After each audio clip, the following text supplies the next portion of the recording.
I think we can begin now. So,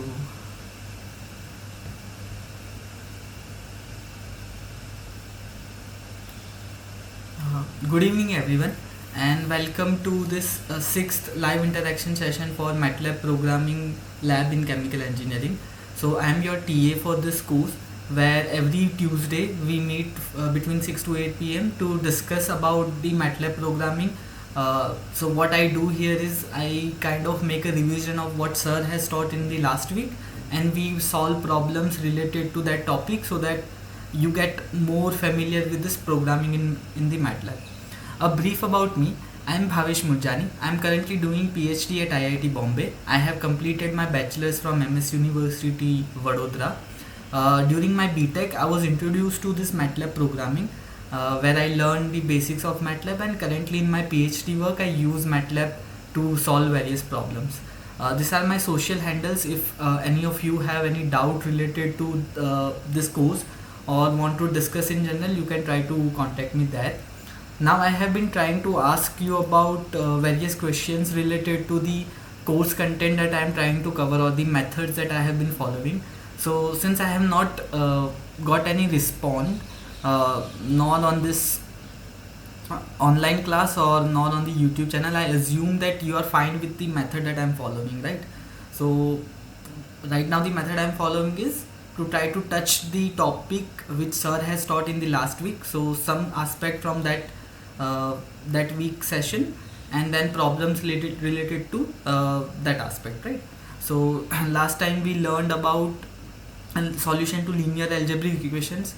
We try to understand what are linear algebraic equations, system of linear algebraic equation, what are the methods available to solve them. We coded one method to solve that. If you recall, we studied the Gauss-Jacobi method, right? So there we coded it, and then we solved the system of linear equation, and then after that we also used the inbuilt Matlab tool to solve same problem and compare. Then we move forward with the multi-component distillation example, where we had the system of linear equations. So in this week's class, so if you are following the sir's lecture, sir has taught in the week 6 this heat transfer problem, where mainly you are encountering is ordinary differential equations, right? So you have been given a solid body which is submerged into this heat reservoir, which is at temperature T infinity, and your solid body is initially at temperature T0, right? So now depending upon the temperature of solid body and this heat reservoir, there will be heat transfer happening, and then you have to find out what is the rate of change of temperature with time, right? So in that, first you have to identify what system of equations you have. So here, since it's an unsteady state, you have ordinary differential equation of temperature with respect to time that you get from your energy balance, right? And then based on the given parameter, what was done in the previous class, that you had to solve this ordinary differential equation based on inbuilt Matlab solver. So sir has used ODE45, which solves which solves this ordinary differential equation and gives you the value of your dependent variable for various values of independent variable, right? And based on that, you created a change in temperature profile. Okay, so this is how your profile looks like. Now there were some sensitivity analysis part, where you change the value of density, you change the value of Cp, and see how the temperature change trend will look like. Okay, so this was fairly simple, and I think most of the code part to solve this problem in the Matlab is already given in this PDF. So I assume that you guys don't have any issue with solving this problem as such, right? If you have, do let me know, then only we will discuss. If not, then what I will do is, since the main funda here was we had to solve ordinary differential equations. Now here we had very simple example of ordinary differential equations.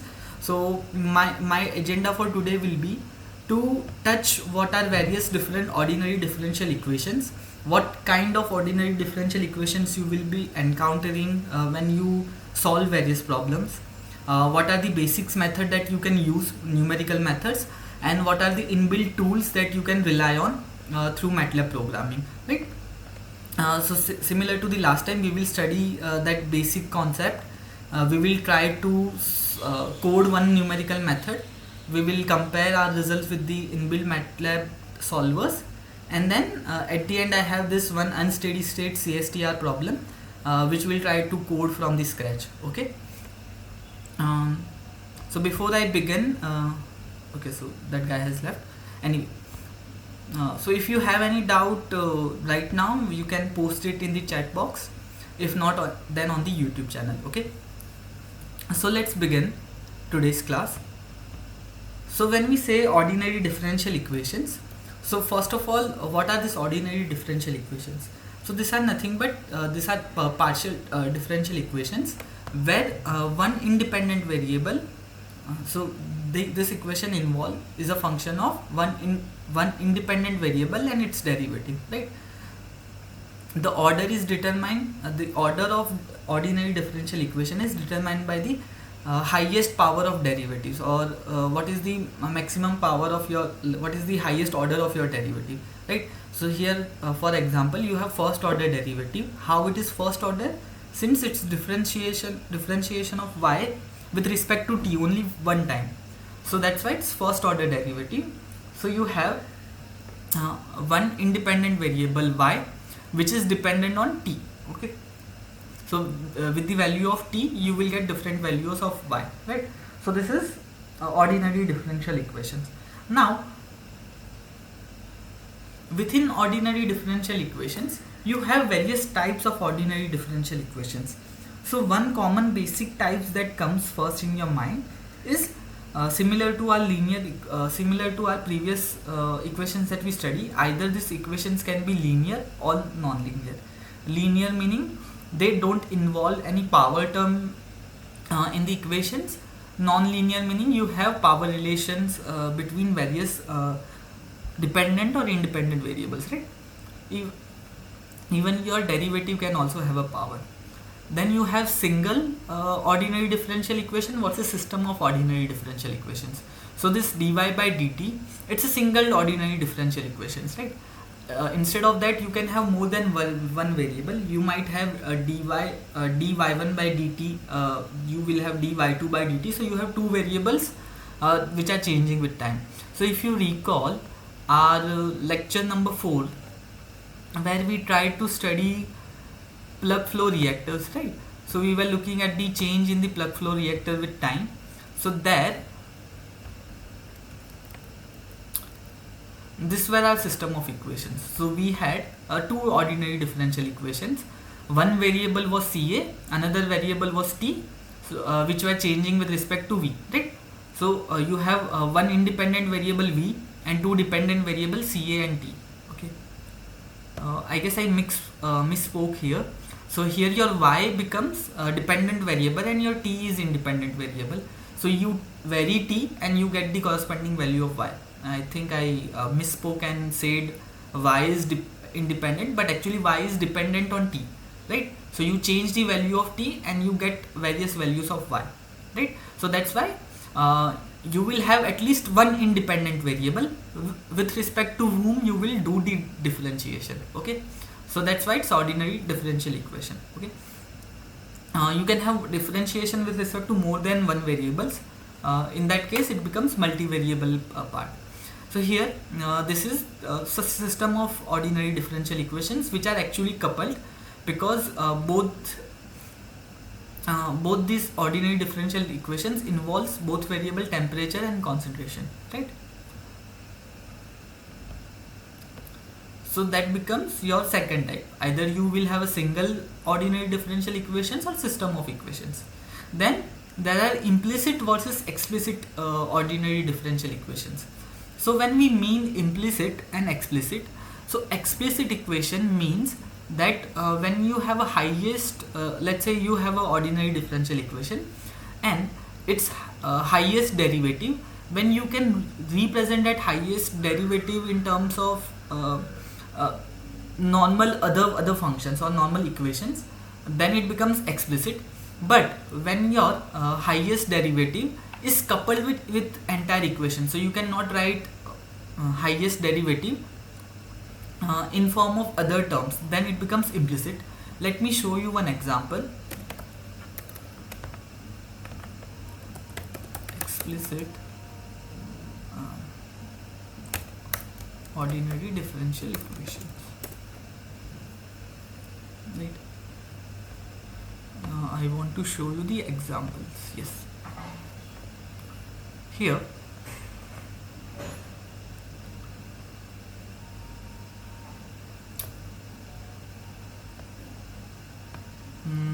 order degree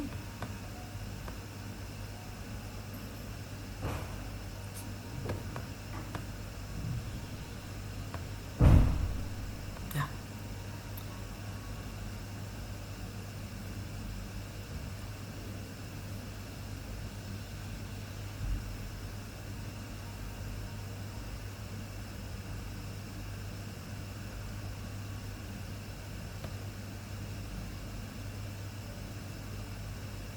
Cos, this is not a correct example because of the equation gives rise to the explicit solution. I want to see an implicit example, an explicit example. Just give me a minute.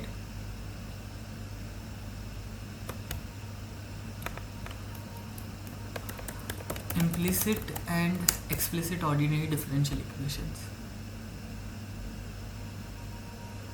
Yeah. Right.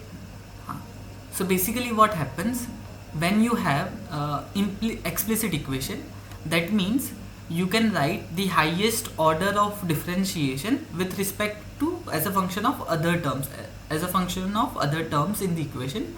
But when you have implicit equation, you cannot separate this highest order in terms of the function of other variables, right? So that becomes an implicit function. So here is an example. So this is an explicit function where you have highest derivative, which is a second order derivative. You can write it as a function of other variables, but this becomes an implicit part because you cannot separate the higher order derivative in the other functions, right? Actually, that should be some more good example, better than this.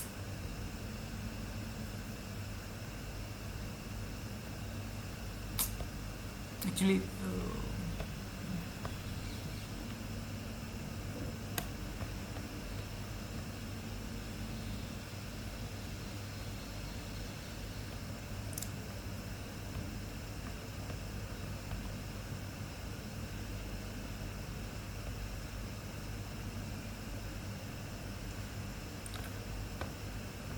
not here.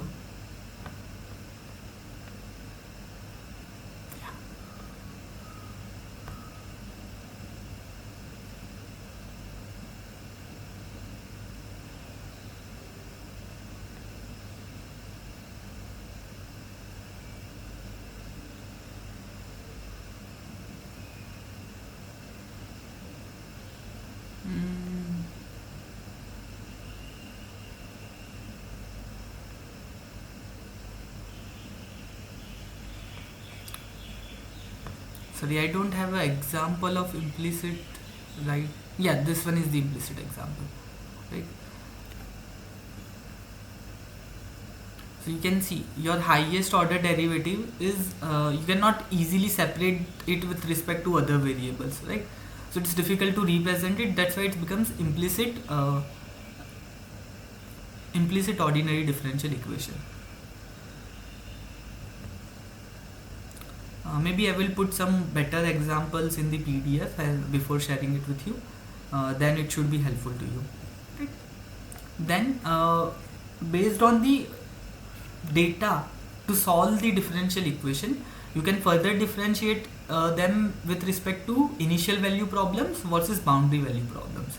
Right? Now, as a chemical engineer, we encounter both ordinary differential equation with initial value problems and as well as the boundary value problems, right?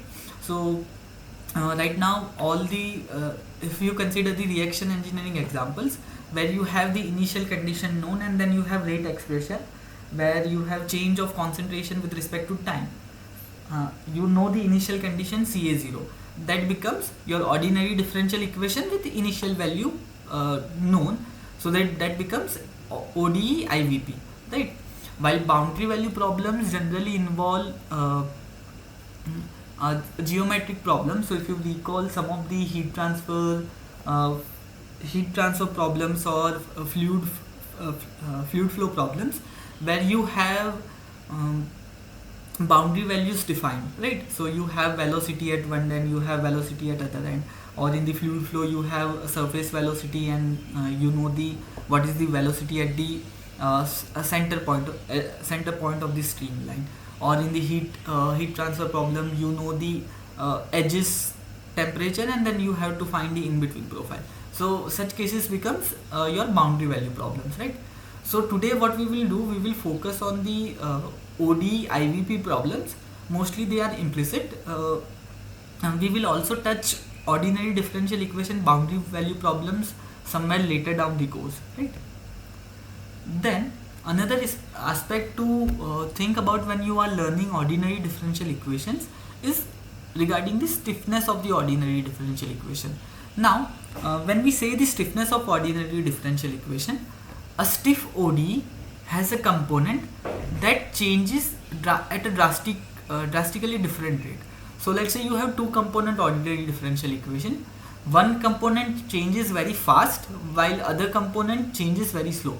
So in such cases your differential equation becomes stiff.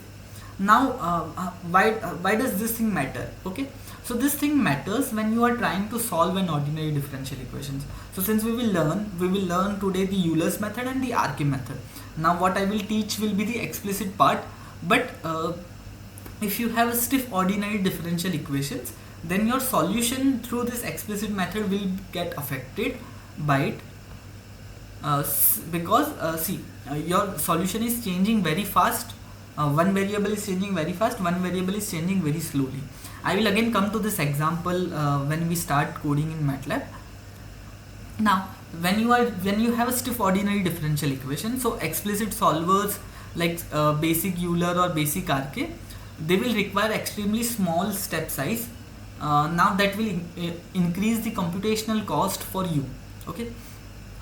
So that's why it's not recommended to work with a explicit solver when you have a stiffer ordinary differential equations. So for that you have implicit solvers to solve this differential equations.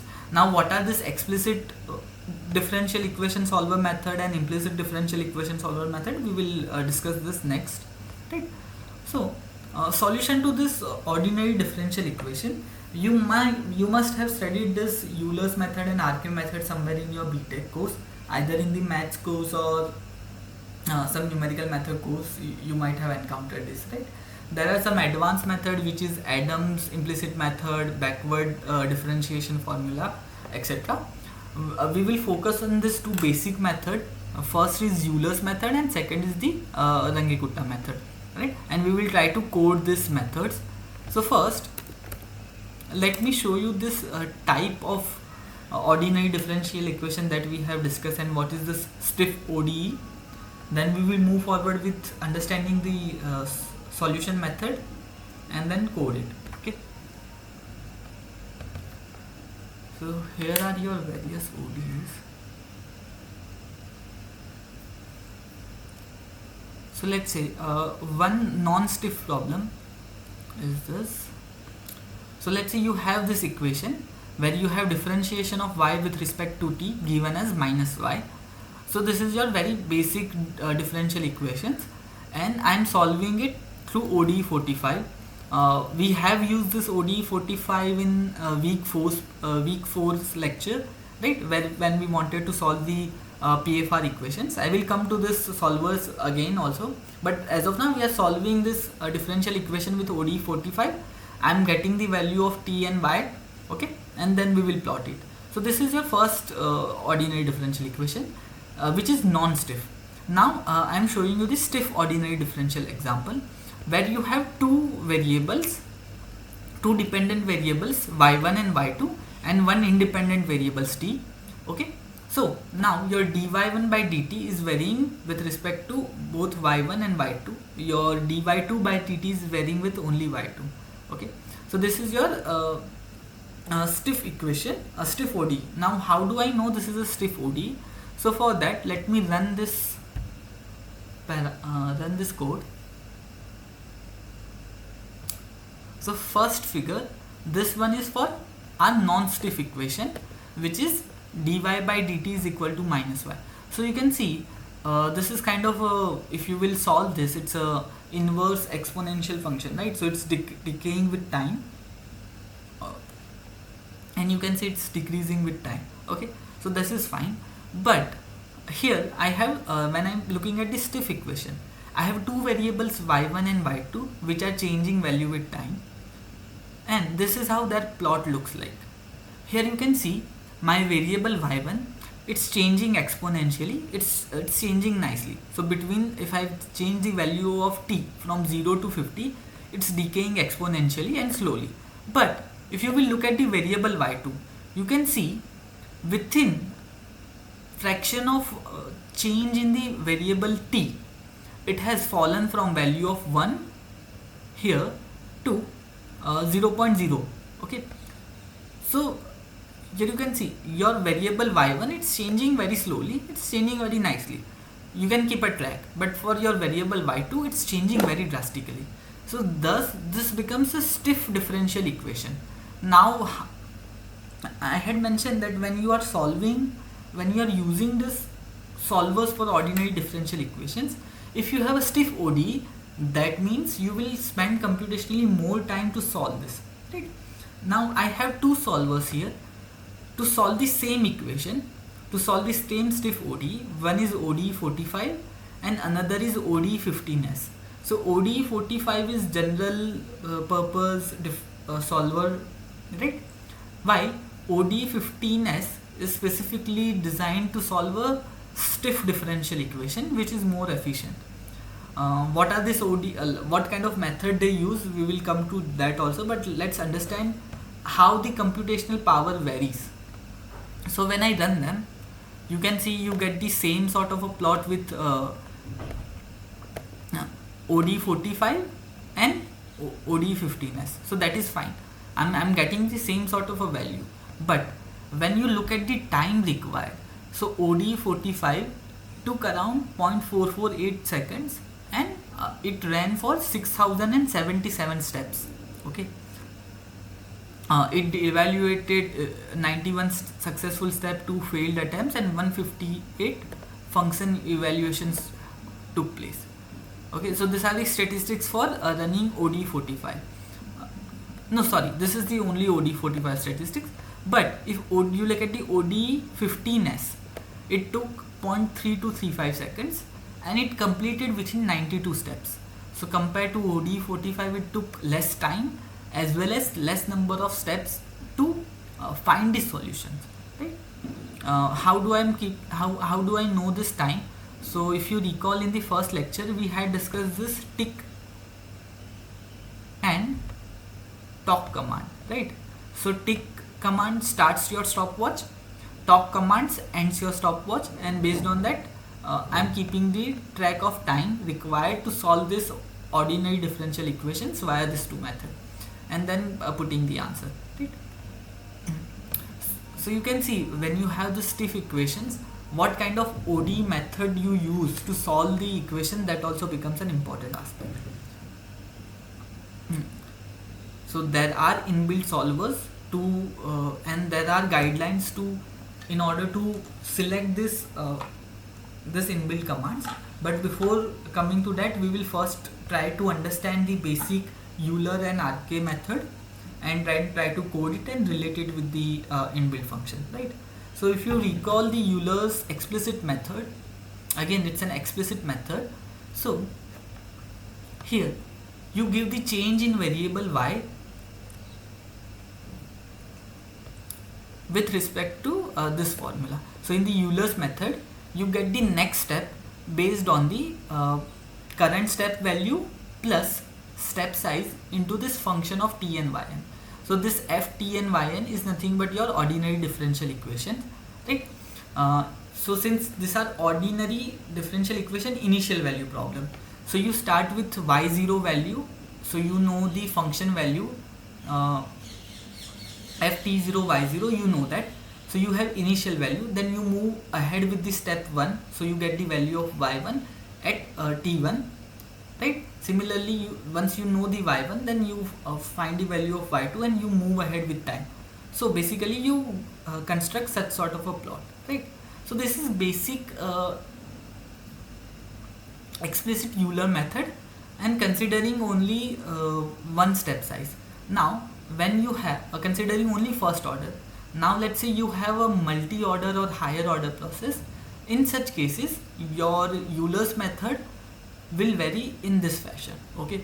So your yn value at the next step will be given by this function, okay? So this is this is the nth derivative of yi plus n is given as yin, right? Plus as a function of, this is your ODE. While here you will also need the partial derivatives value at different time, so that can be selected from the previous step data, okay?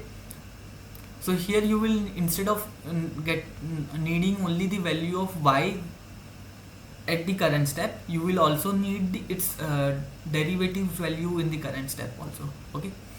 So again method is same, but you have more steps involved to compute higher order Euler's method, right? But for a simple methods, what you do, you start with y0 value, you have a step size known, you find the ordinary differential equation value at t0 y0, find y1, move ahead with y1 value, and then find y2 and so on, right, till your requirement.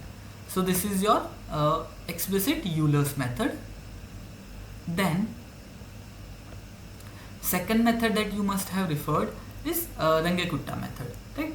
So in Runge-Kutta method,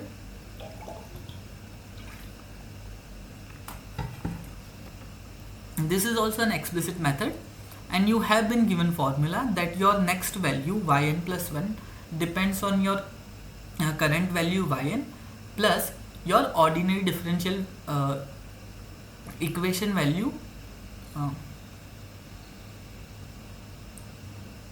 at current step, right? So for that, here this function value is determined with respect to this k1, k2, k3, k4 parameters, okay? Just a minute, that should be a basic example of k1, k2, k3. Yeah, sorry, that was explicit part, huh? So implicit part, your yn plus, sorry, again I'm making a mistake. So this is an explicit equation. The previous equation we saw was an implicit equation.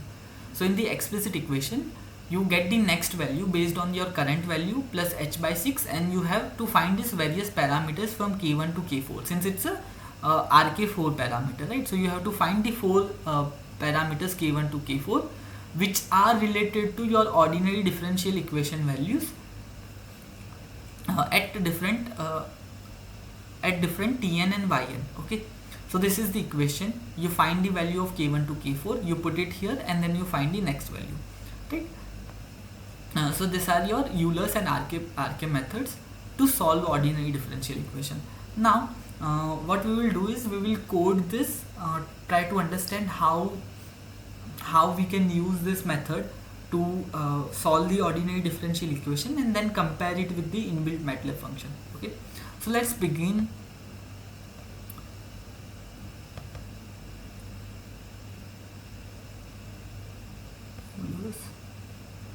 You have RK method.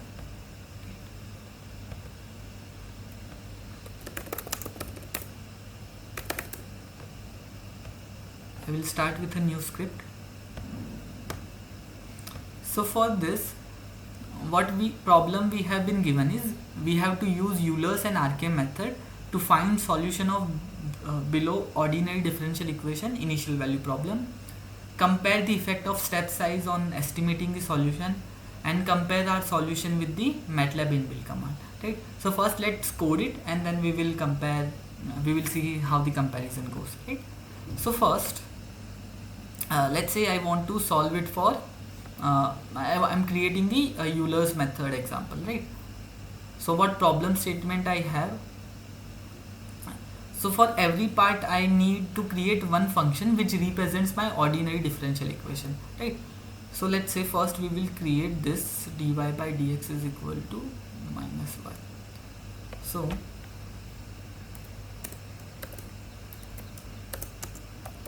defining ordinary differential equations, right? So my ODE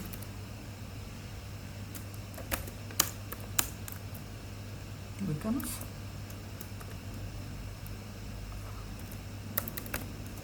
f at the rate, and let me call it x and y is given as minus y, right?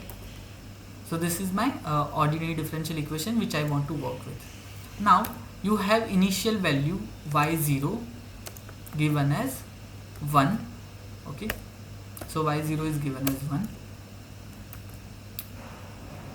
For this part we haven't been asked to solve this ordinary differential equation from which point to which point. So let's say I consider, since we have the value of y0, from 0 we will go to x equal to 5 and try to solve it, right? So my span will become 0, 5, okay? So I will solve it between 0 to 5. So I am giving it two limits. Now let's create a function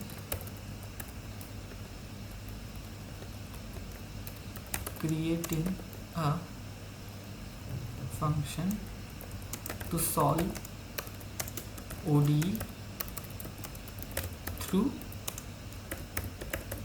Euler's method, okay? So function,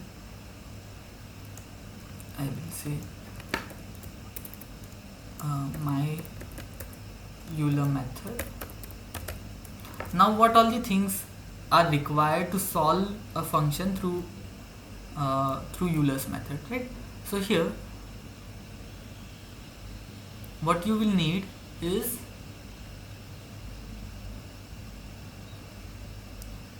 you need to know what is the ordinary differential equation, obviously, that you want to solve.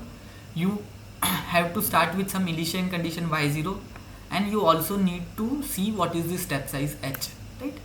So we will have three parameters.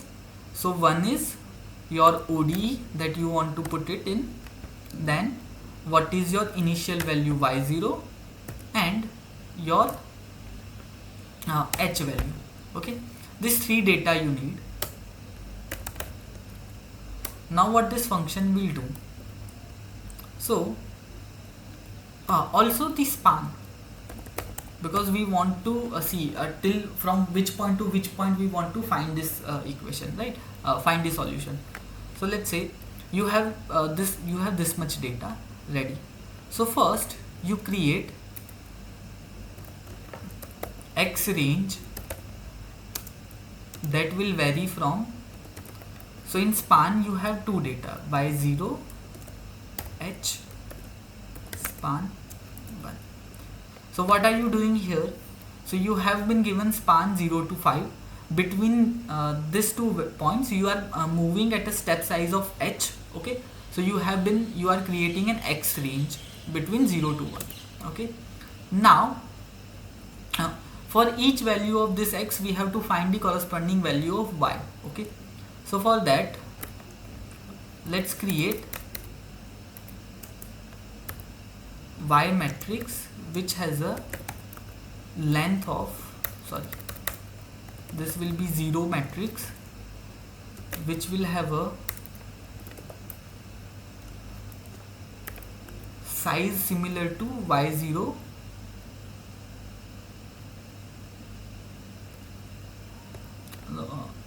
y0 1 and length of x range. So here what I am doing, I am considering, so right now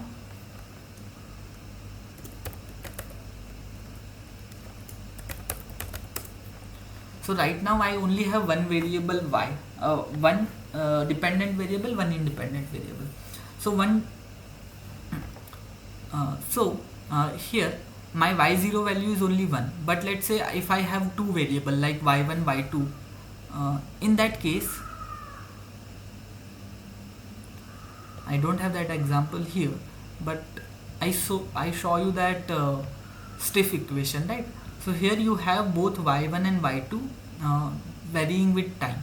Okay, so in that case your y variable is multi-component. Okay, so you don't know it. So what you will do, you will consider y0 as a reference, which will have the initial value, and you will create a zero matrix with a size of y0 which varies in the range of length of x. Okay, so this is how it will look like. Let me just run it so it's better for you to understand. Let's say my y0 is 1, my span is 0, 5, h is 0.1. Okay, x range is span 0, h span 1.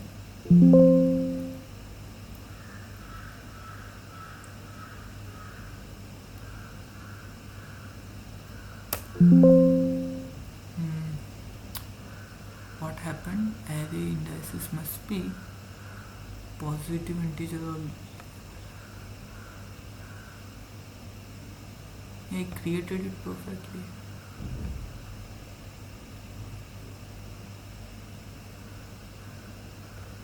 Zero or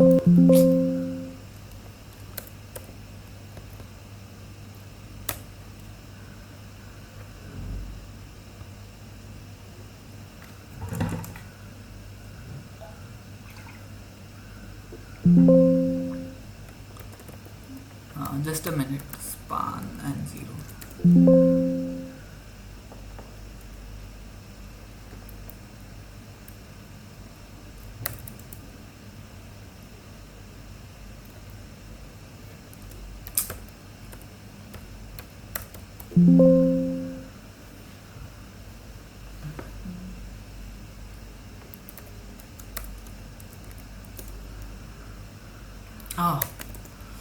My mistake, I got the habit of other programming language, so our index starts with 1 and 2. Yeah. Right. So this is how you are creating various points between x range. Now what I am saying is y range will be zeros,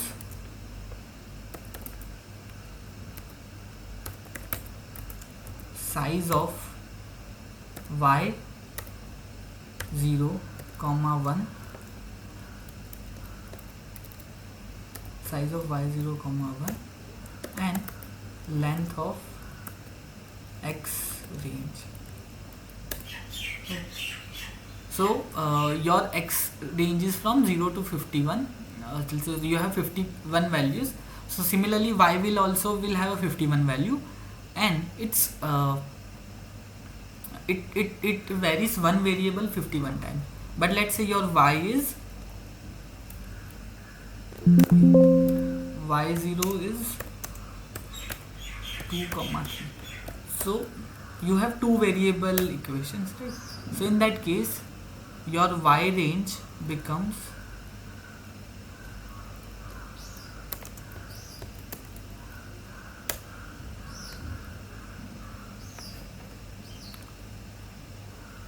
zero, 1 and 2.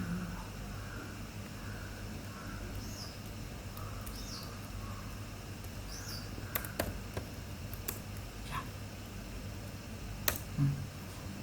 So then you will have two variable y1 and y2. They will vary for 51 times, right? So this is what I am aiming for here. Now once you have this data ready, now we have to find value of this y at every new step. Okay, so that will become, what I have to do, I have to run a one loop that will run from, see, I know the value of y0. Okay, so I will run a loop from y is equal to 1, I is equal to 1 to length of x range. In this loop, what I will do, I will get the value of yi. Okay, that becomes y of I minus 1, basically, which is y0,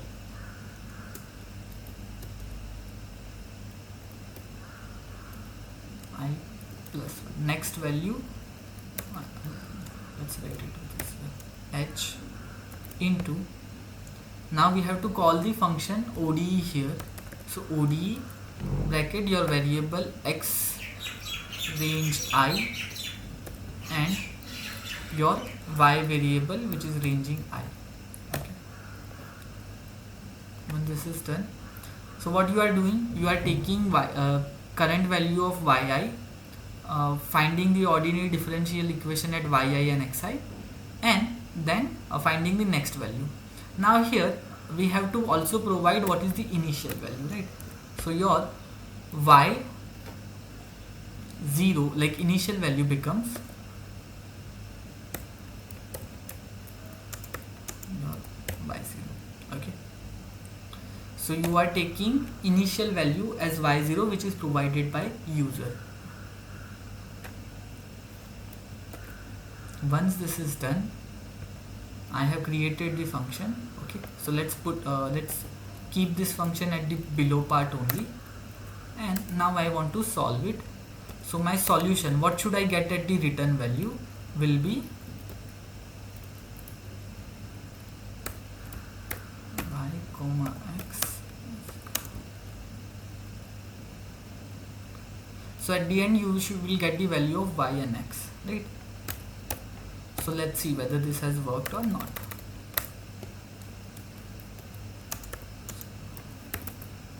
My Euler's method, you have to provide your ODE, you have to provide the value of y0, we have to provide the span, and we have to provide the value of h.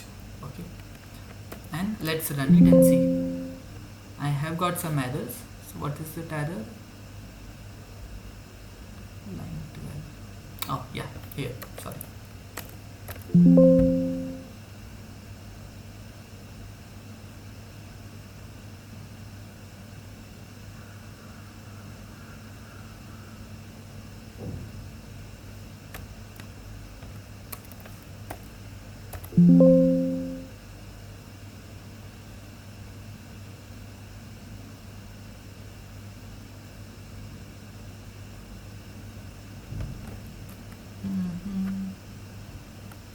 Let me just call this x range, x is equal to x range. Okay,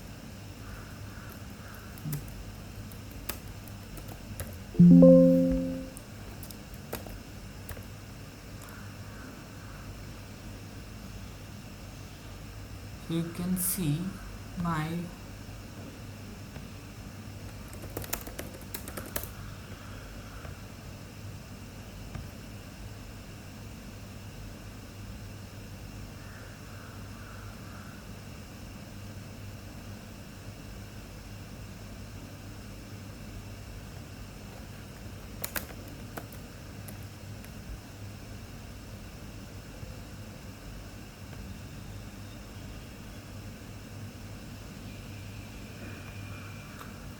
there is some issue. Let me just quickly look at the previous part.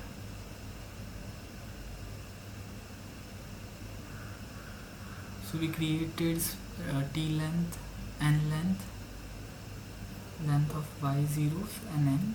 Okay, y comma 1, this is also correct.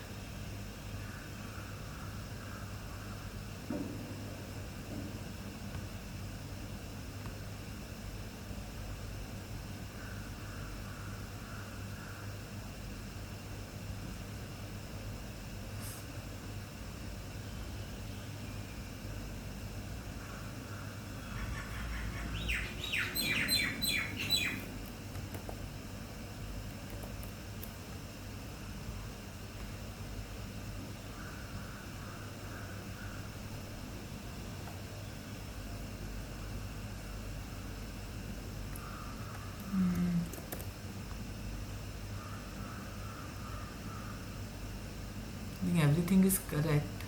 uh, it should work.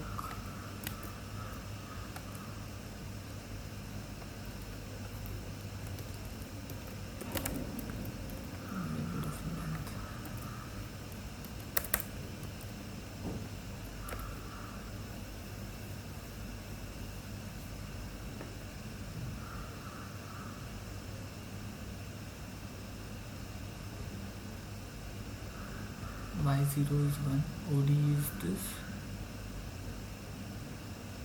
span,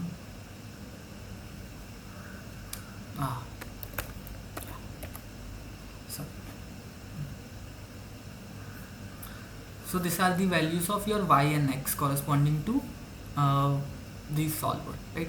Sorry, my mistake was in the indices, so I'm confusing this with C plus programming. So in C plus, indices starts from 0, so that's why instead of starting with 1 I'm starting with 0. Because of that I'm getting an error. But yeah, basically the part we have seen is this way. So this is how you code it. Now once I have code ready, I would like to plot it rather than looking at this data. Plot x, y, okay.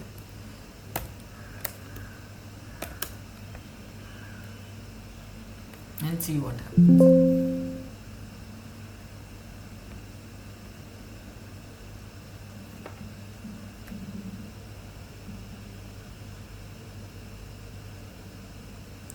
Why x and y are different?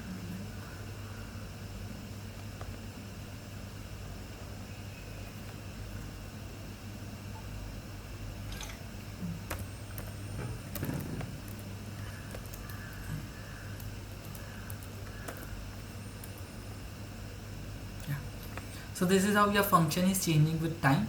Okay. Now what thing we have been asked is, we have been also asked to compare the effect of step size in estimating the solution. Now here we had selected the step size h is equal to 0.1. So let's say I have an array of step size.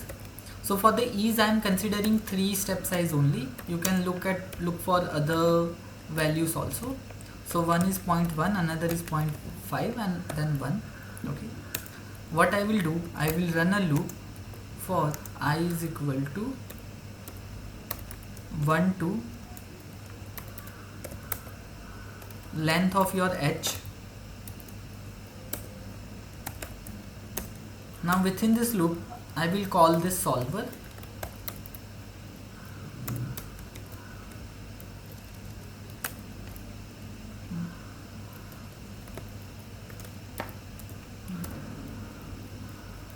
And plot it. And at the end my legends will be, so I'm using 3 values, right? So 0.1, 0.5 and then 1. Let's run it. Oh yeah, I forgot to add a hold on.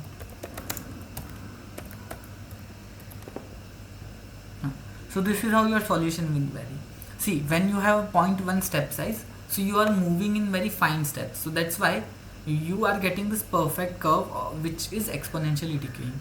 But when your step size increases, you are missing in between data points. Now since in this method your next value relies on what current value you have, that's why error propagates with respect to time as you move forward, right? So that's why when you have the value of 1, you are reaching 0 at very fast. When you have the step size 1, you are reaching 0 value very fast. Okay. So this was one example. Now you can change the different ODEs. So here let's say we have this ODE which is your dy by dx is y minus x divided by y plus x. And let me comment this. My OD is y minus x divided by y plus x, right? Y plus x. Okay. My initial value is y0 is given as 1. y0 is given as 1, and I have to find the value at point 1.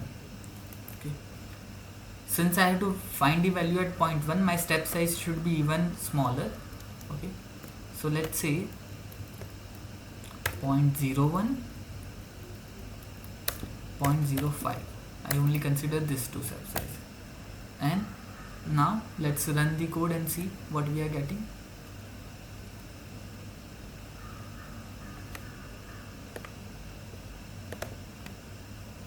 So you can see this is how your function is changing, and your value at x is equal to 0.1, your y value is 1.091. Now here I see the difference between 0.01 and 0.05. Okay, so that means my solution is more sensitive. So let me add one more data point, 0.005, 0.002. Now let's see how solution changes.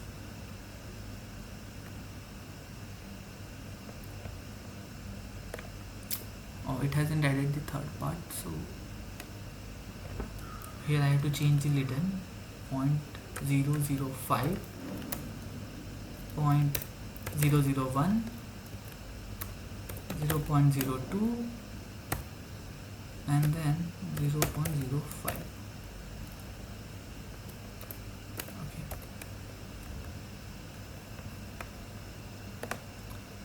So you can see for 0.05 you have the maximum deviation. Between 0.005 and 0.01 your deviation is less, and at 0.02 you have slight deviation, but your value at x is equal to 0.1 will be, y will be 1.09 something. Now here one thing interesting to know, that is you are starting at the similar point for all the h values, right? But as you are moving forward and forward, your error is propagating. Okay, so this is one of the disadvantage of your explicit method, that it is dependent on your step size. Okay, so if your step size is too big, then you will lose the information, you will deviate from your actual solution. But if your step size is too small, that means you have to do more computation. So you can see if I select the step size of 0.005, then my x range will be it will move between 0 to 0.1 at an increment of 0.005. So I will compute so many data points. But compared to that, if I use 0.01, I will move half a step. Okay, still I will get some result. So selecting a step size is an important aspect when you are using this explicit Euler solvers method, right? So this was the example with Euler's method. Okay, now let's code the RK method, and then we will focus on what are the inbuilt solvers. Okay, so for RK method what we saw, that you have to compute this parameter k1, k2, k3, k4, and based on that you move forward with the value of y. Okay, so let me quickly code it and then we can move forward. The same sort of a function.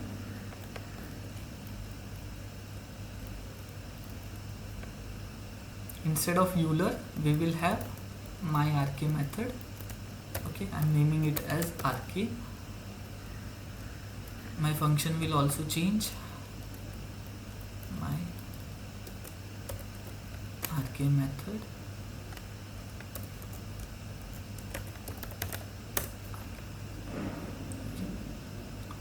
Now, so first step will remain same, that you will create a range of x value between your given span based on the value of h. Okay, now your y0 values generation of y0 values will also remain changed. The main change will come in this for loop, where you have to find the value of next step. Okay, so first we have to find the value of k1. Okay, and then k1 is just function value at t and yn. Okay, so let me create k1 here. K1 is nothing but my ODE value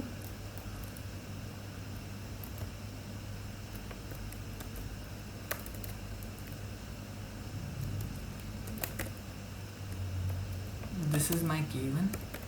Then my k2 becomes function value at tn plus h by 2 yn plus h times k1 by 2. Okay,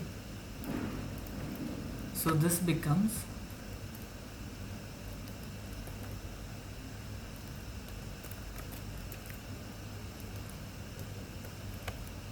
Tn plus h by 2, right, and yn plus h times k1 by 2, h into k1 by 2. Let me put more brackets. So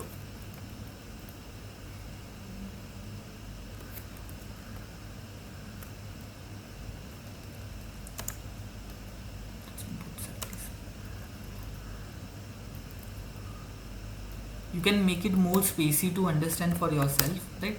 Right now I'm just demonstrating you, so it might not be very neat. K3 is again Tn plus h by 2, but here your value y value changes from yn plus hk time hk2 by 2. Okay,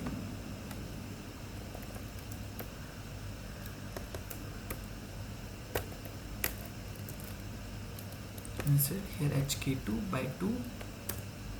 Then your k4 is Tn plus h and yn plus h times k3. Tn plus h, yn plus k h times k3. Okay. Once you have this ready, you can compute yn plus 1 as yn plus h by 6 into this formula.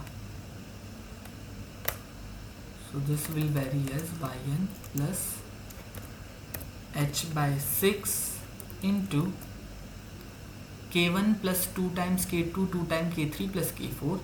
So I will have k1 2 times k2, 2 times k3 plus k4, and this is your y. So we have coded it, and now let's run it.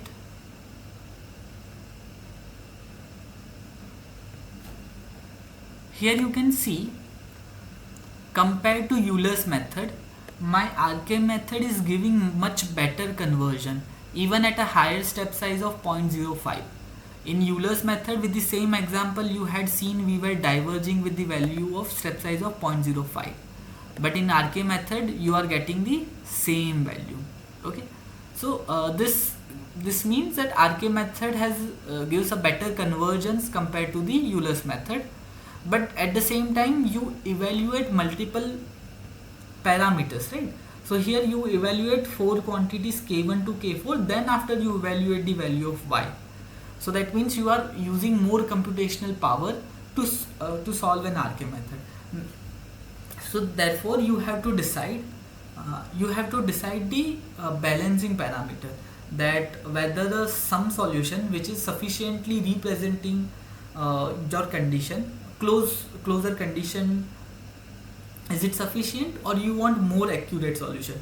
When you want more accurate solution, you have to use more computationally expensive methods, right? So that is one aspect. Now let's look at what are the inbuilt functions available in the Matlab for this ODE, right? Now you can solve this part 2 and 3 on your own. It's just like changing the function, ODE function, and you will get the same, you will get the answer, right? The RK and Euler's method part will remain same. Now in Matlab, there are various ODE function available. So first method is ODE 45, which we saw last time when we were doing plug flow reactor example, right? So in the plug flow reactor example, we solved the ordinary differential equation, but we did not discuss what method it was using.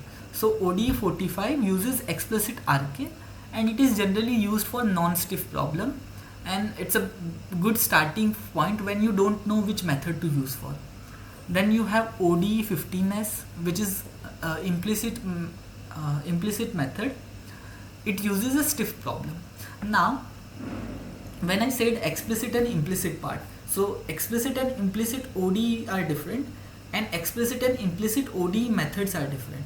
So when I'm talking about implicit method, or explicit method. What do I mean?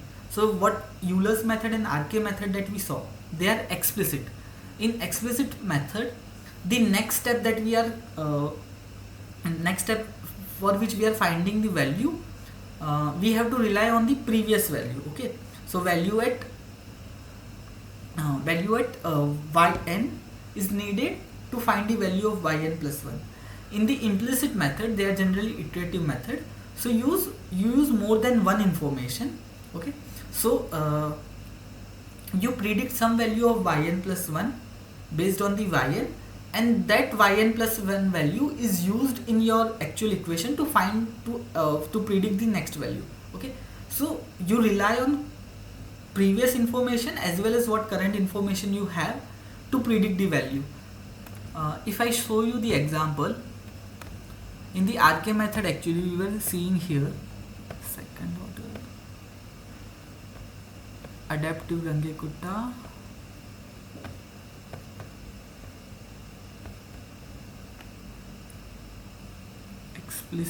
implicit Range-Kutta method, right?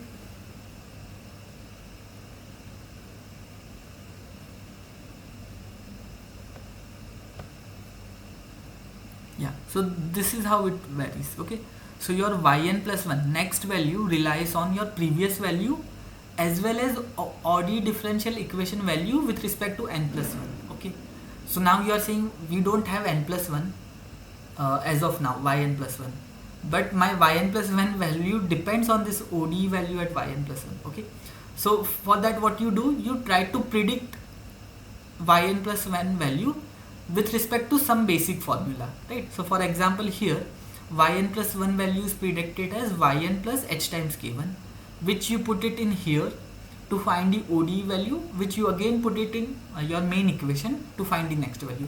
So this way you move faster to solve faster towards your solution. Okay, so that's why this method becomes implicit method, because you are using previous information as well as what will be the next information to predict your next output, right?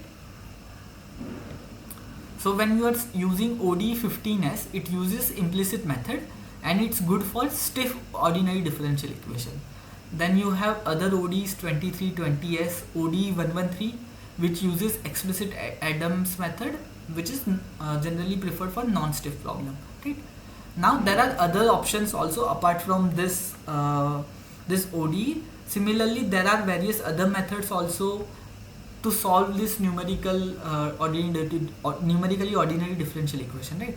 So we saw the basic information about Euler's and RK. Euler's and RK also includes implicit part. Then you have Adams methods, backward differentiation formulas. Apart from that, there are other methods. Based on your requirement or your interest, you can look for that, right? Similarly, for ODEs also you have so many options. So let's look at into the Matlab.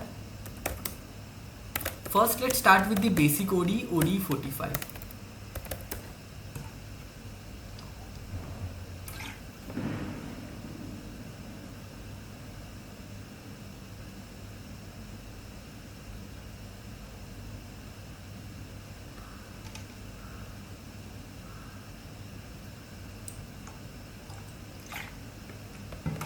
Yeah, here.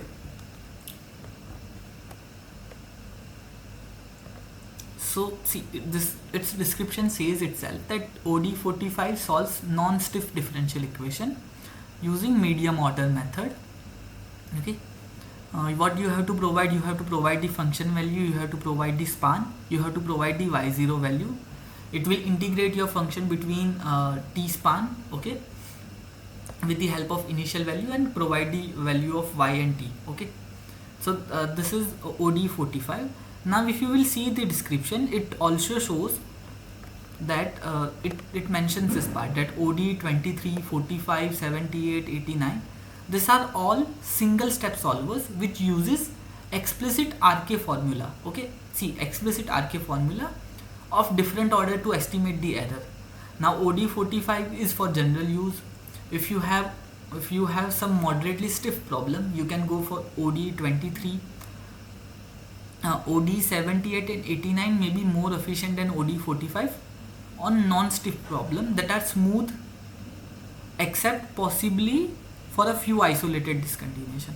Now depending upon what kind of equations you have, you will get various change in the selection process. Okay, now that selection process will come with experience, that you if you are dealing with so many different types of equations, and when you try to solve that equation with various solvers, you will understand what kind of equations work well, right? Again, here also they have said that it uses RK method of different orders. So based on your equation that you provide or function value you provide, it automatically detects what will be the suitable part here. We also saw that OD23S is also good for stiff equation, right? So OD23S help, you will see it is used to solve stiff differential equation. Again, it's a low order method, right? There are detailed description given about this method, what kind of equation it will use. You can also look for the OD23S document for more detailed example what exactly it is doing, right? So there are some examples also given how it is useful. So this I leave up to you, that you yourself explore this part. If you are interested, then see what are the advantages and disadvantage of different ODEs, right? I will show you one basic example. So you recall in the start I was showing you this stiff equation, right? So I had this stiff equation which is a coupled ODE of y1 and y2 with respect to dt, right? Now for this stiff equation, what we will do, we are solving this stiff equation with ODE45. So here I have defined the stiff equation, okay, function of t, y1 and y2. You provide the initial guess value, you solve it with ODE45. We are also solving with ODE15s. Now let me look at ODE15s.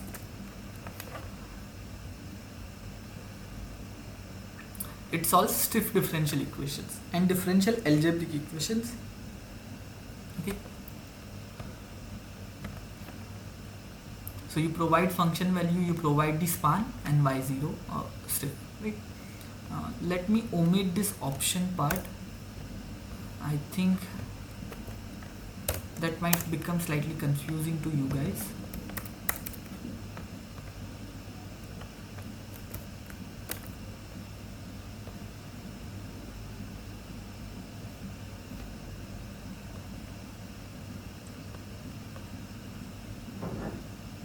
Hold on, time tag. Okay, yeah. Now one thing that you notice, that unlike our own code where we were asking for ordinary differential equation, initial value, span, as well as what should be the step size, okay, this solvers ODE45, ODE15s or ODE23, you are providing function value, span and initial data. You are not providing what should be the step size, okay. So step size is selected based on by function itself, okay, and what it will do is it will analyze the given ODE, a given function, and then try to guess what will best suit for it. So for this stiff ODE, when I run this code, I am solving this stiff ODE with two methods, right? One is 45 and one is 15s, and here are the plots, okay. So with ODE 15s and ODE 45, this essentially looks same. I am getting the same answers, right? But if you recall, we have provided timing also, that ODE 45 took 0.73 second with 6000 steps, while ODE 15s took half a time and only 92 steps, okay. When you will look at ODE, the value from ODE 45,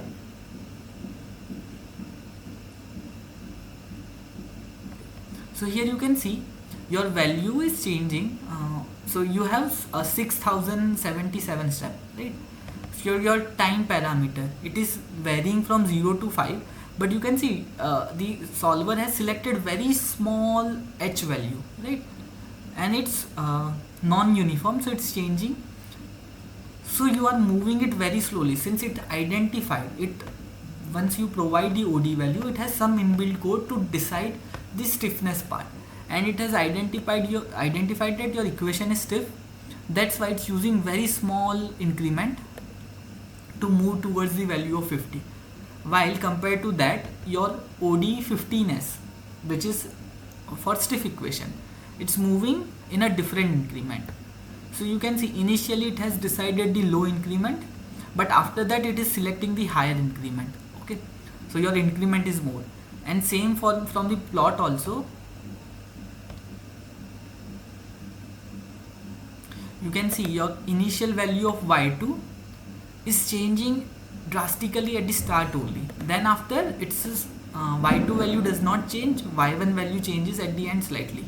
So OD15 is built in such that it identifies what should be the ideal step size. So initially it's moving very slowly, and then after it's moving fast. That's how it's able to compute your data within 92 steps, and even with in very less time, right? So if you will look at the answers also, the final answers,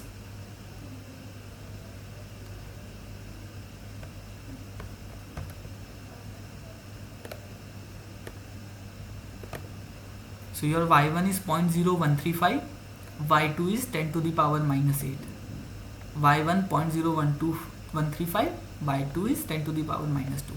So almost close, right? So this is how selection of OD will also affect. Now for us as a starting point, here solution time does not matter, like 0.7 second and 0.3 second for me does not matter. But again it comes to that part only, that when you are using this for more computationally expensive things, when you are coding to represent your whole plant, or when you are solving much more complex problem, in such cases what method to use, how efficiently you can get the answer becomes an important aspect, right? So in such cases you have to brainstorm and decide, okay, whether this method to use, whether this ODE to use or not, and that will come from experience only, right? So there is no golden rule to select this method for this equation, this method for this equations. There are some guidelines. You can look for this documentation part, that will give you some idea. You can also look for online forums also, where people provide you advice. They discuss in that forum.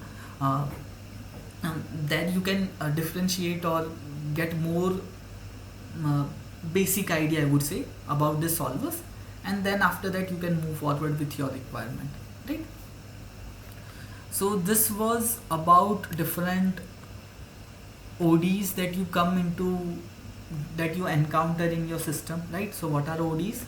That you will have at least one independent variable, in this case this t, which, and your dependent variable will vary with respect to your independent variable, right? Then you might have various types of ordinary differential equation.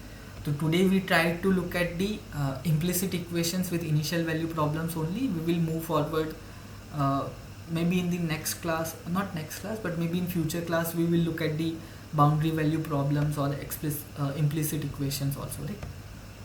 We looked at explicit equations, not implicit. Explicit equations with initial value problems. Maybe in future we might look at implicit and boundary value problems also.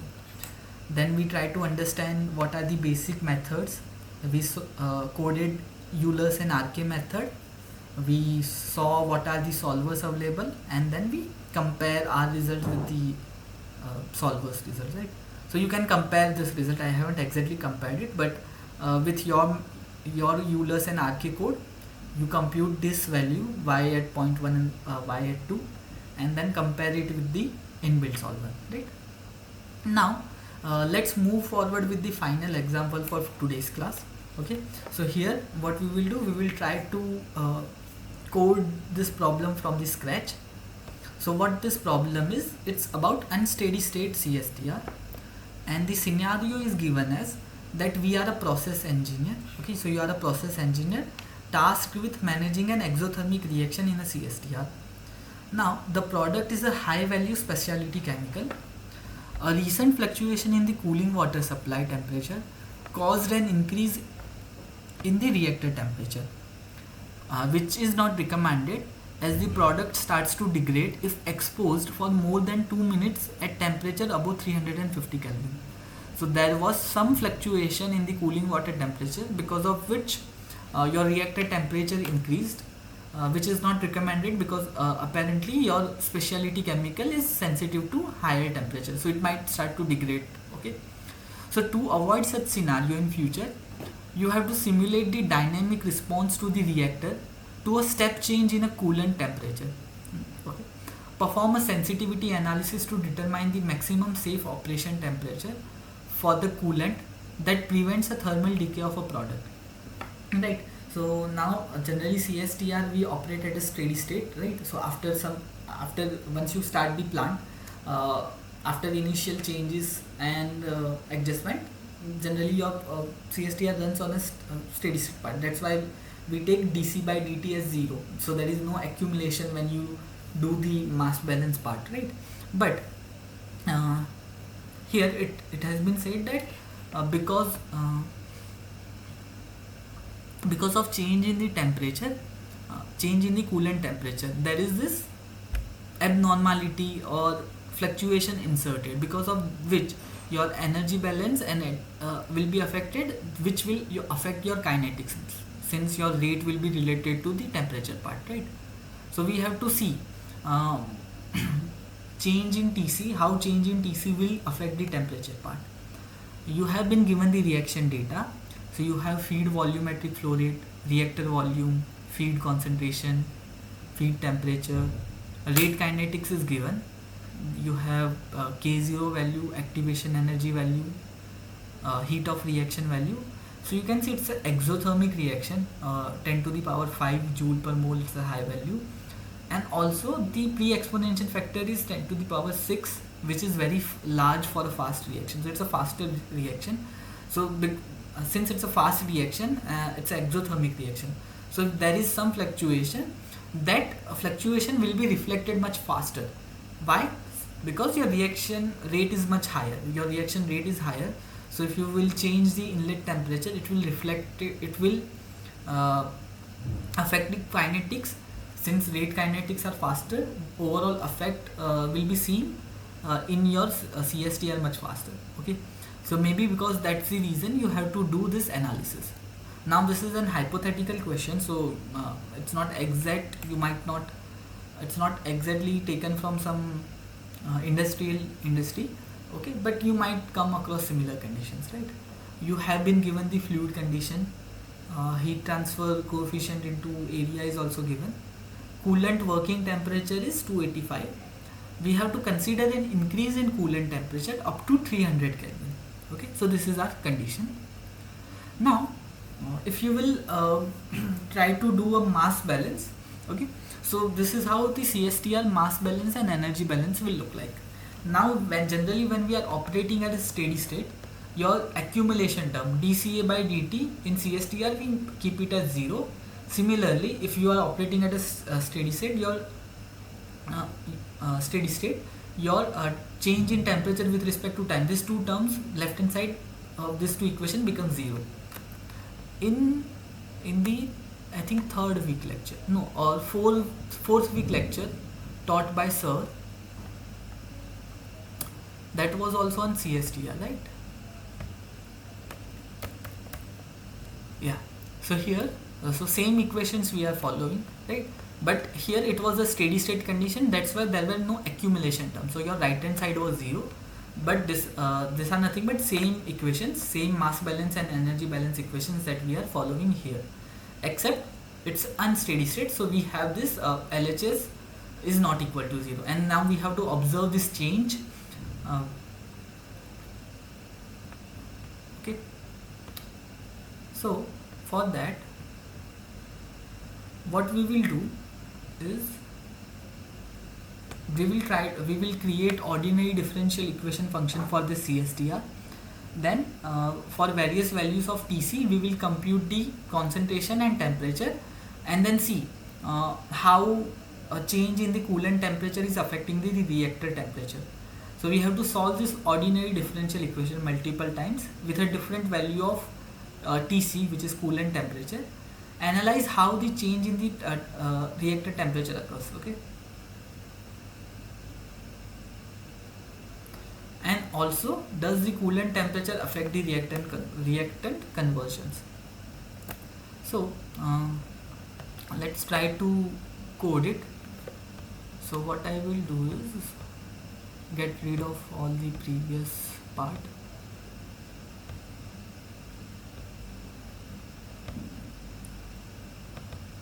And this is a reference code. Yeah.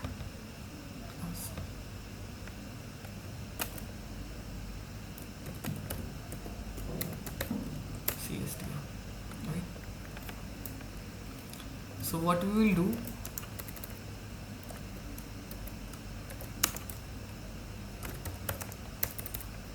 our problem is unsteady state CSTR.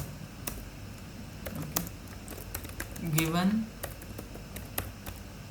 reactor parameters. So first let's gather all the parameters value we have.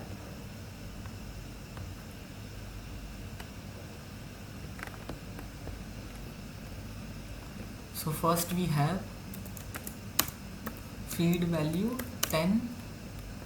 Now I'm not putting unit here, but when you are doing it, you have to make sure that your unit are consistent. Okay, you can comment it here, but for the sake of time being, I'm not putting it, else I think it will take much longer, right? But be careful with units. You can always put a comment, as many comment you can put in your code. That is always a good idea, so that when you are referring it next time or when you are troubleshooting it, you will get to know where mistake could lie. Okay.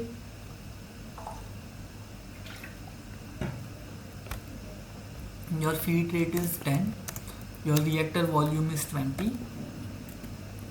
We have been given feed concentration Ca0 as 2. Ca0 as 2. My feed inlet temperature T0 is given as 310 Kelvin. So feed inlet temperature 310 Kelvin, and our reaction, the product starts to decompose at 315 Kelvin. So actually, if you will look, you are operating much closer to the thermal decay part, right? So cooling becomes an important aspect here. Your rate constant is given as 5 e to the power 6. Activation energy EA is given as 40,000, right? Yeah. Gas constant is given as 8.314. Heat of reaction is minus 2 into 10 to the power 5. It's an exothermic reaction. Your density value is 500. Cp value is 75. UA is given as 5 e to the power 4.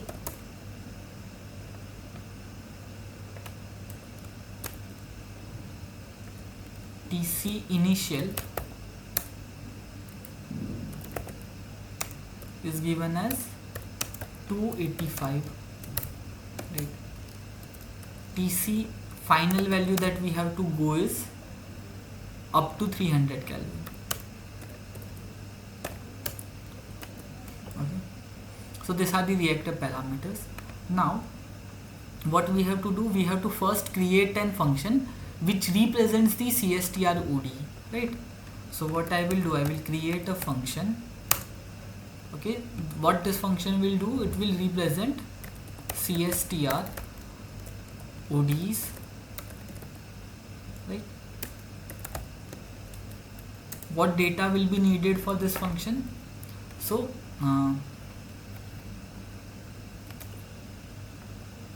we will need the value of Ca and temperature. Okay, so these are my dependent variables. Here apart from Ca and T, if you are operating on a normal condition, everything else will become a constant, but we have to also vary the value of tc, right? So tc will also come as a part of my function, as the input of my function. Okay, so I will have two things, my variable y, ca and t and tc, right? My ODE will look like y is equal to this. So first what I have to do, I have to find tc. I have to create my ODE first. So y1 is equal to f by v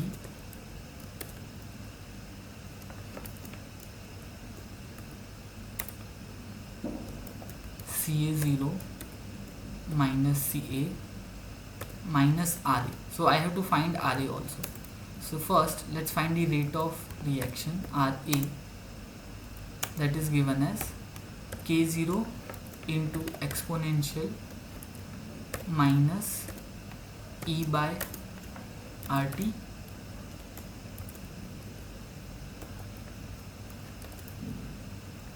into CA. So this is your rate, okay,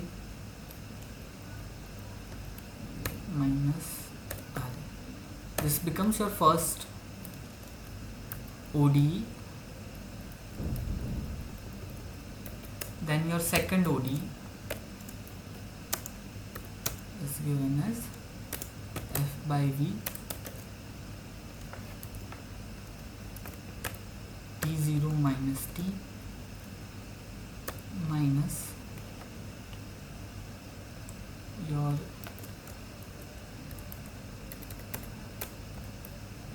heat of reaction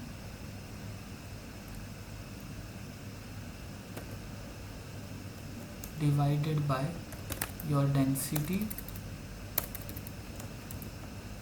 into Cp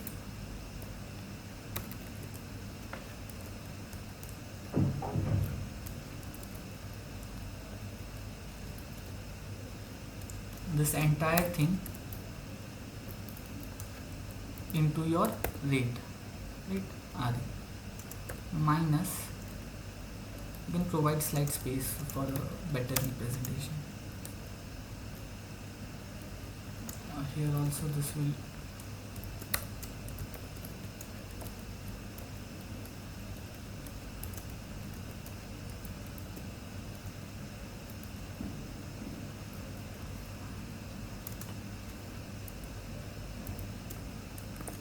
UA by your volume into density into Cp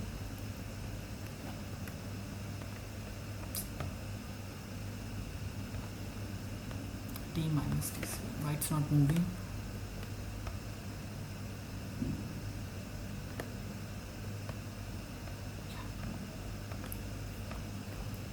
Cp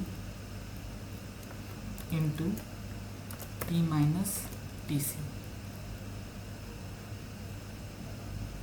Okay, so these are two equations ready. So this will give me this CSTR. Now here what thing I am missing is, so since I have declared it as this function, I have to provide what are the value of this FV in between, right? So what I will do, I will create a global variable FV CA0 T0 K0 EA R heat of reaction, then density Cp UA. Same global variable, I will put it in function, so I don't have to worry about this values, right? It will take it automatically. Oh, this is EA.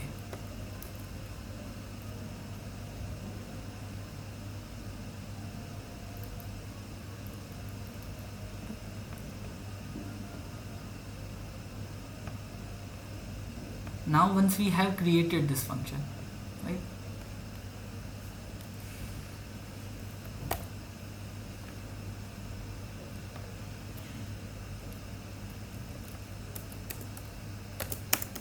OD is representing CSTR, mass and energy balance. Okay, so this is what our OD represents. It will be at the end of while. Now I have all the I have CSTR function ready. I have the initial conditions, the reactor conditions also ready.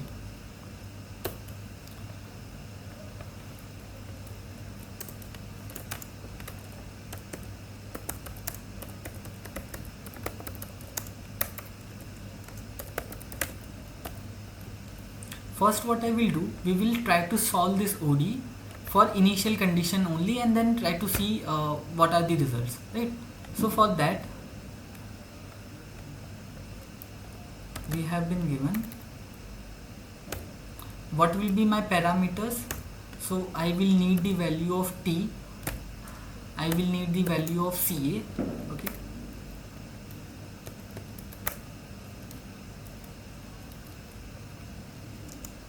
Let me use OD 45 only. I have to provide my function. So function is CSTR ODs. My span. So I want to provide only, I want to look at only what happens at 285. So let me see if I can do that. Providing 285 value. My initial condition. So initial condition T0 I know. CA0 also is known to us. Okay.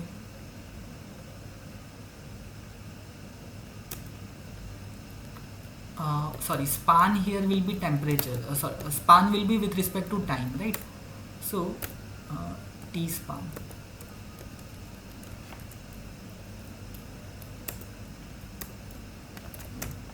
since all variables are changing with time range to evaluate ODEs. So I'm providing T span as, let's say we start at T equal to 0 to move forward with 20, right? Or just 0 to, let's say 50 minute I'm providing, and let Matlab do. So up to this I have coded. Let's see what result we are getting. I have got some error in line 24, not enough input argument. T span, yeah, here actually we will need T span.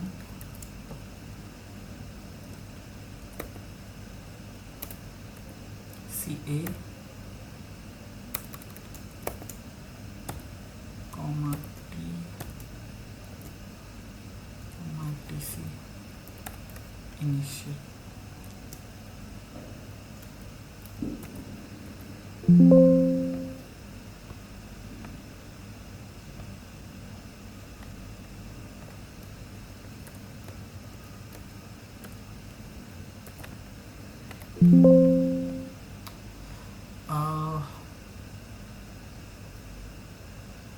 I think defining function this way is not a good idea here, because it will create an issue with respect to the variable, putting variables here. What else? Generally we represent it.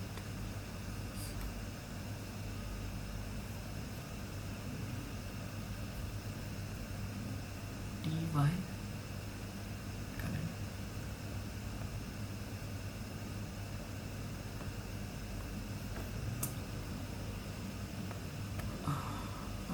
let me try to modify it here. CSTR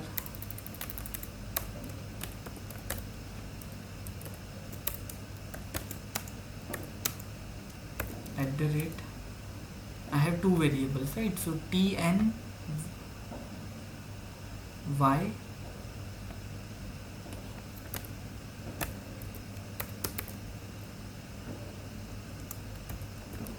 CSTR ODs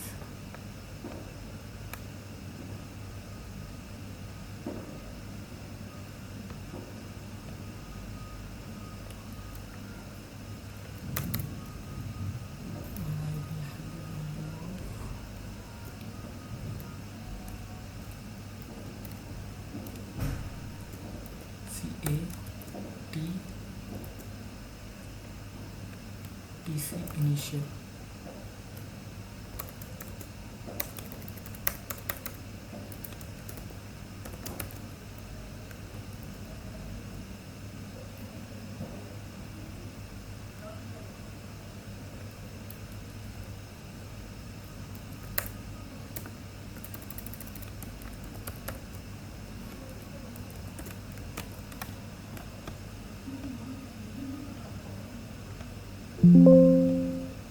Uh,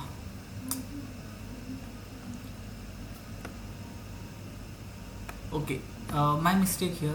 So creating function this way is not a good idea. So let me get rid of this. What we will do, we will use a functional handler which says CSTR ODs is equal to @ so we will have variable y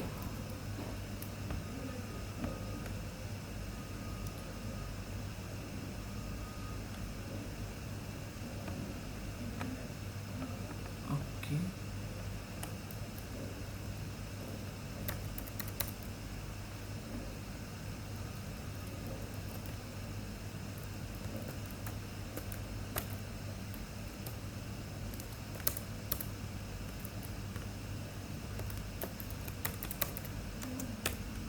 So my first equation is this.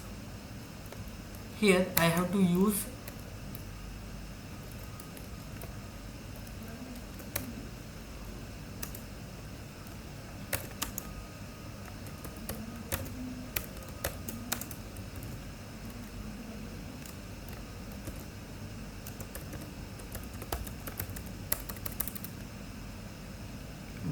representing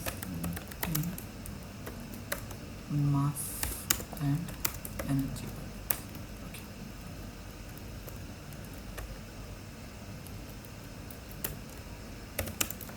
Y represents CA, comma T. So instead of CA I have to write Y1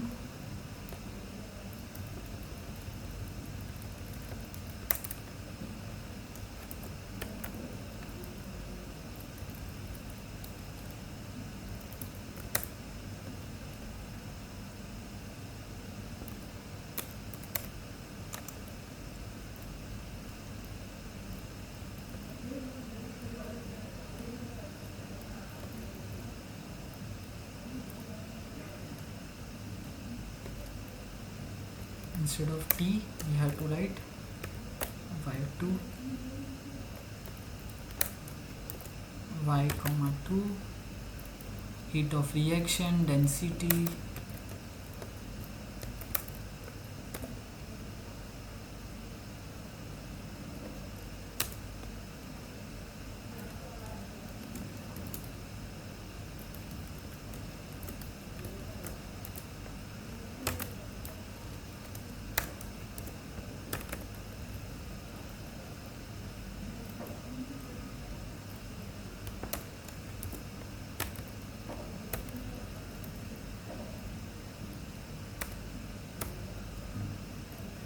yeah.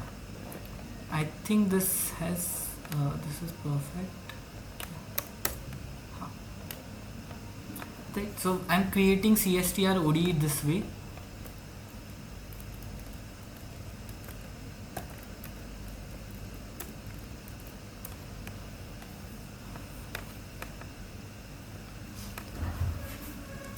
So CSTR ODE we have to provide functional handler which y goes y your mass balance equations, right? Just let me quickly verify it. Yeah, this makes sense. Y1, Y2, and yeah.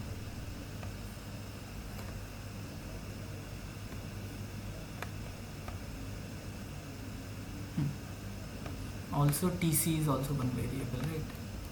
So time, Y, and TC.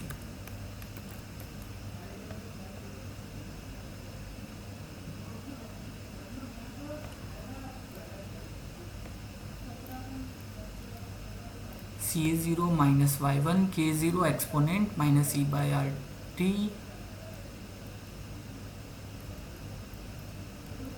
Y1,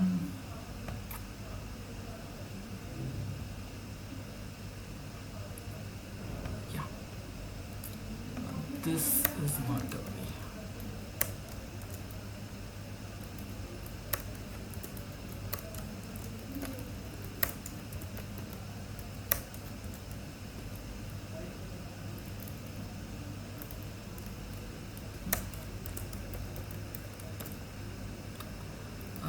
Just like a correction in the defining the function.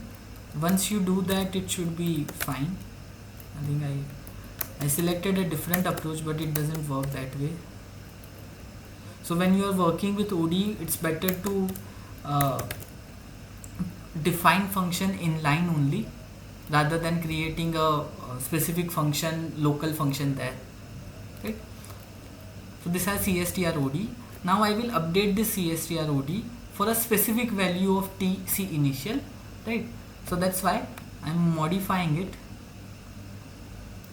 and it becomes current ODS T and Y. I delete this T comma Y, which will call CSTRODE T comma Y TC initial, and when I'm calling it ODE CSTRODE, T span I have to provide, initial values I have to provide, and let's run it. There is some errors which I am getting. Unrecognized variable T.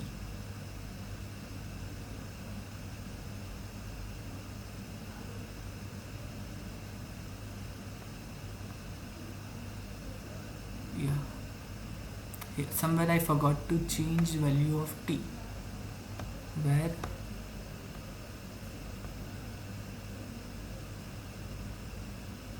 T0 Y2 density CP, yeah, here it should be Y2.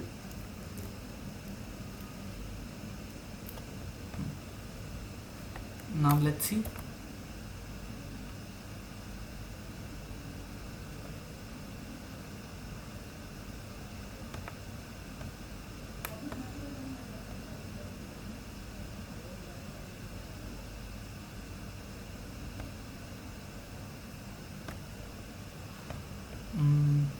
Let me pause it,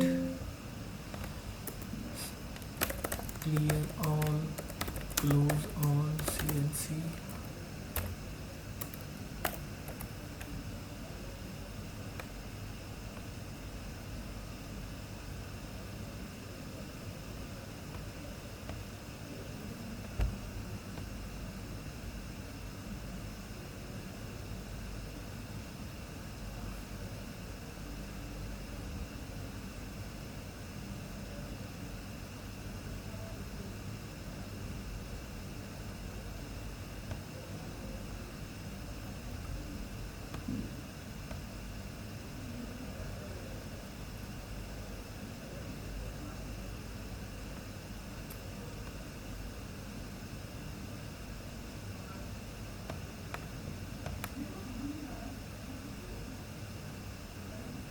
Oh, sorry. Again, my initial guess here, it should be CA0 comma T0.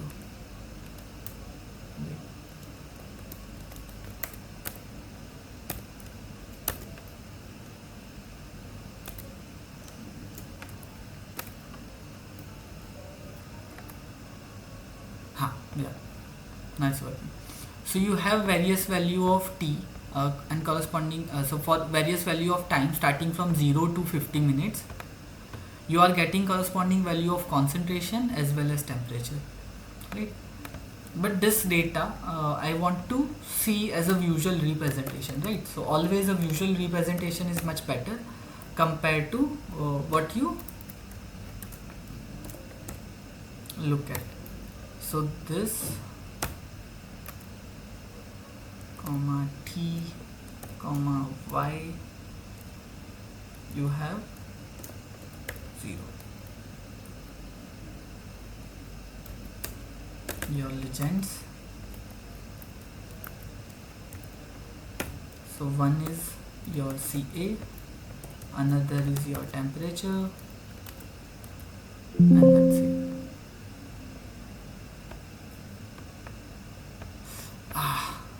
Again I have to change this habit.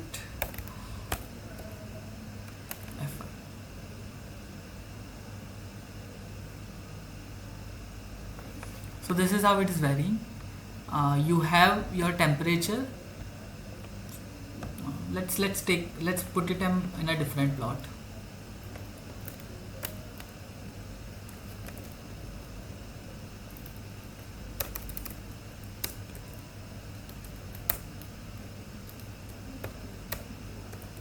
Plot t comma y2 legend is equal to t. So see, this is how your temperature changes. So when feed comes to the reactor, anyway it's increasing to a temperature greater than 315, right? And then it decreases and then it cools down, right? So this is how the trend is being followed for initial value of 285 Kelvin, okay, which is actually not, it should not be that. Have I made any mistake? 10 to 310 5 6 40,000 8.314 minus 2 10 to the power 5 575 5. TC original starts from 285 and this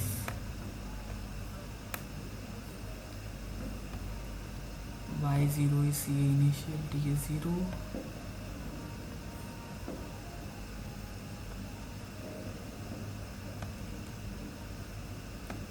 Actually it should look something different.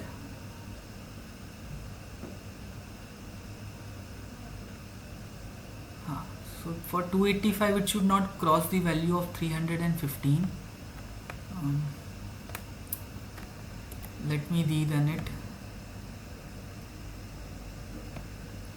Yeah, it's crossing the value of 315, which is not correct. Let me verify the ODs first.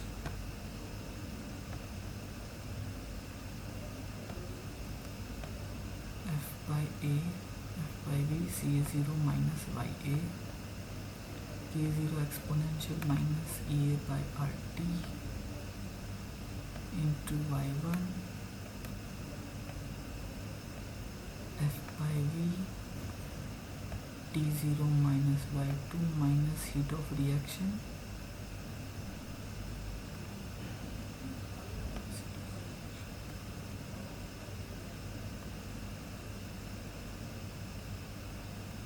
exponential minus EA by RT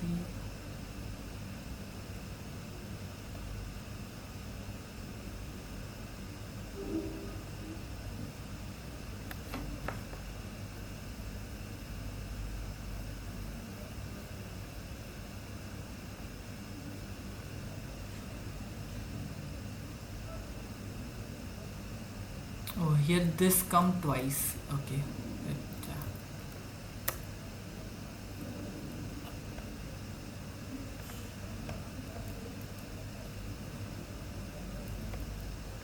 K0 exponent this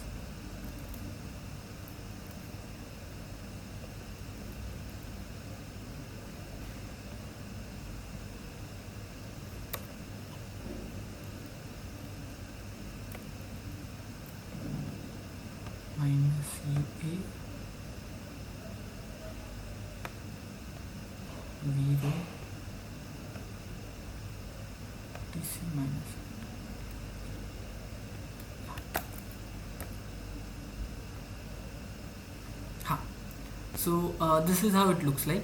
So once the feed enters, because of the exothermity of the reaction, you can see you have increase in temperature, but then your coolant is able to handle it and your temperature comes down to 313 Kelvin. So it's not going beyond 315 Kelvin, which is your safety limit, right? Similarly,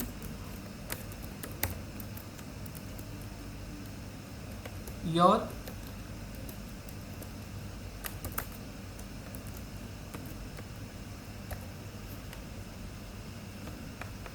concentration is changing this way, that it's decreasing drastically and then going at a steady state value. So this is how your flow, this is how your conditions look like at steady state, right?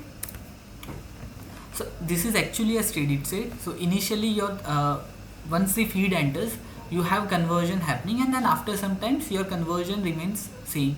So that means you have attained a steady state, okay, for both temperature and pressure, right? Now what we have to see, what will happen with change in pressure, change in the coolant temperature. So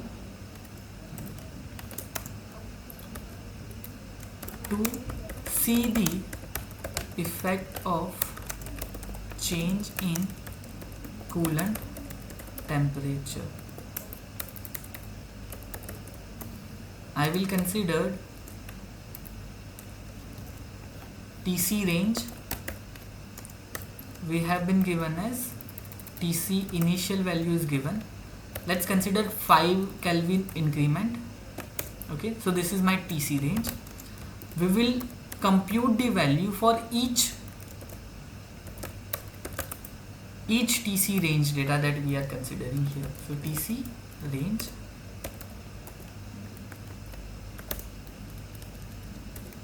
now what I will do,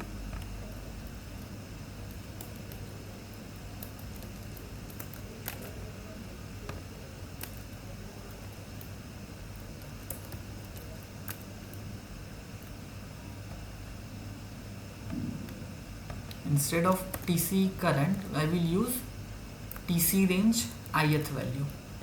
Okay, we will have this, then we will plot T versus Y, all row first column. Okay, let's do, hold on, I don't want to lose that data.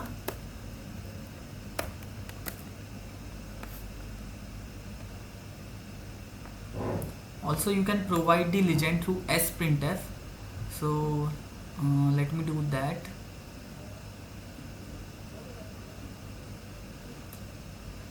For the time being, I am copying some command from the previous part.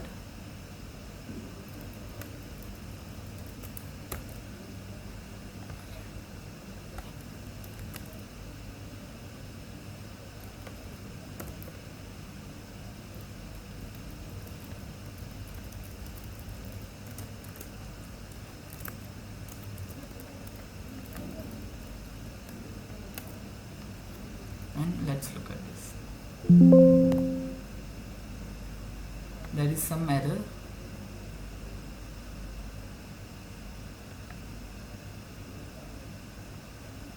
Oh, it should be length.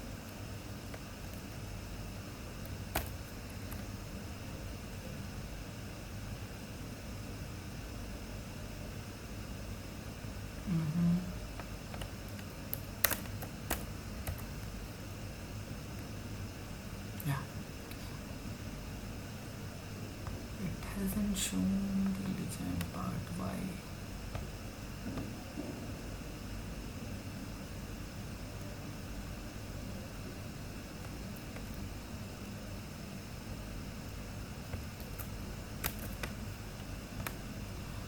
Slight beautification of this graph, and this should look like this. So this is how your figure will look like.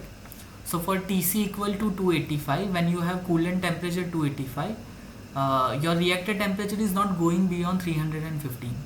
but when you have Tc equal to 219, you are just touching your 315 Kelvin limit, but still the coolant temperature is sufficient enough to cool down the reactant and bring it to the below safety limit. For Tc is equal to 295 and 300 Kelvin, you can see for 300 Kelvin you are going below maximum safety limit of 315 Kelvin. That means regardless of the time, you won't go down the temperature below 315 Kelvin. So your product is not stable at 315 Kelvin, it will degrade. So you cannot use Tc equal to 300 Kelvin. Max to max you can go to Tc equal to 295, but there also you are going above the 315 Kelvin limit. So although your steady state temperature is less than 315 Kelvin, initially you are going above this limit, right?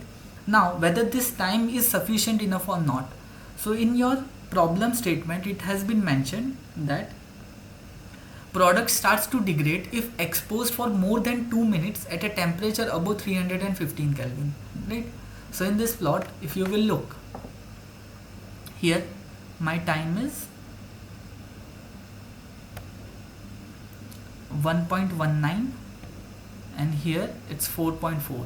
So 4.4 minus 1.19, you are see it's more than 2 minutes, right? It's like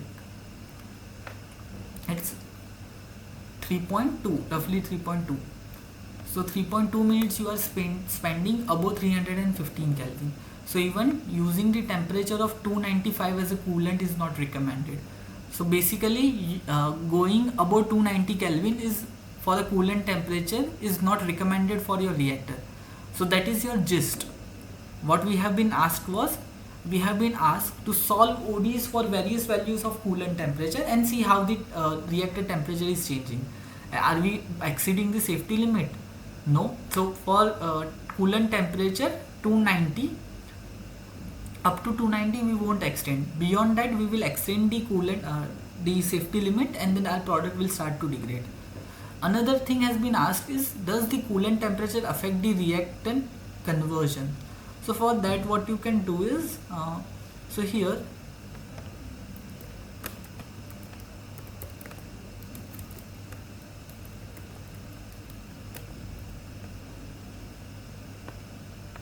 I had just plotted the temperature part, but you can modify it and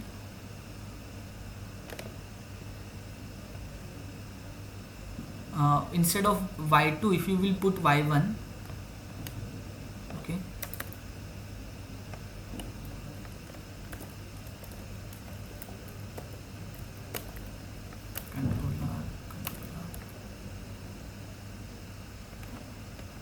so this is how your reactant will change Ca with time. So essentially, since this is a fast reaction, your most of the conversion happens as soon as the reactant enters into the CSTR.